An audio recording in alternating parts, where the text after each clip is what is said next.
एक शख्स फौत हो गया तो लोग उसकी तदफीन के लिए जब कब्र निकाल रहे थे तो बज़ाहिर तो कोई निशान नहीं था, एक खाली जगह कब्र खोद रहे थे, लेकिन खोदते खोदते एक कब्र दरियाफ्त हुई और उसकी एक ईंट गिर गई।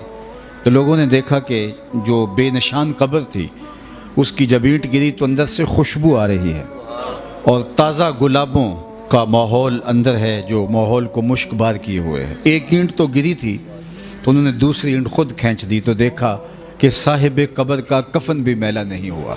शौक़ और जुस्तजू की चिंगारियाँ मज़ीद रोशन हुई तो उन्होंने चाहा कि हम मालूम करें कि ये शख्स कौन है और इसका अमल क्या था कि मरने के बाद भी इसका कफन भी मैला नहीं हुआ, जबकि कब्र का ऊपर से निशान तक मिट चुका है। न जाने कितनी पुरानी कब्र है। लोग ढूंढने के लिए निकले तो खैर उसकी बूढ़ी बेवा मिल ही गई।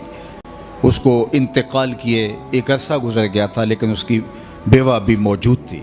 उसको कहा कि यूँ हमने तेरे शौहर की कब्र से खुशबू फूटती देखी है और उसका कफन भी मैला नहीं हुआ।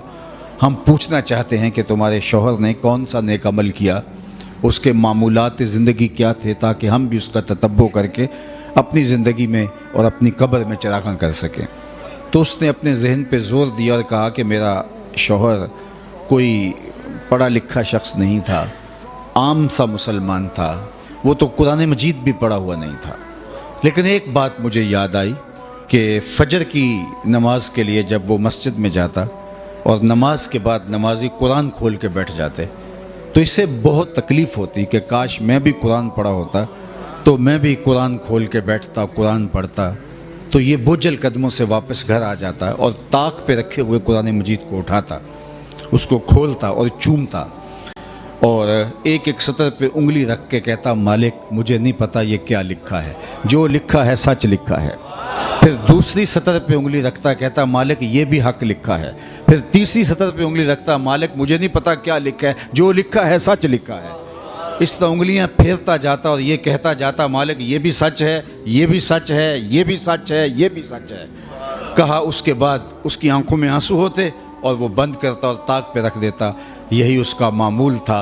आज उसकी कब्र में चरागां है, उसकी कब्र में खुशबुएं फैली हैं कुरान से। इस मोहब्बत की वजह से मुझे बताओ, जो दिन के उजालों में और रात की तन्हाइयों में कुरान पढ़ता है, अल्लाह उसकी कब्र में कितनी रोशनियाँ फरमाएगा।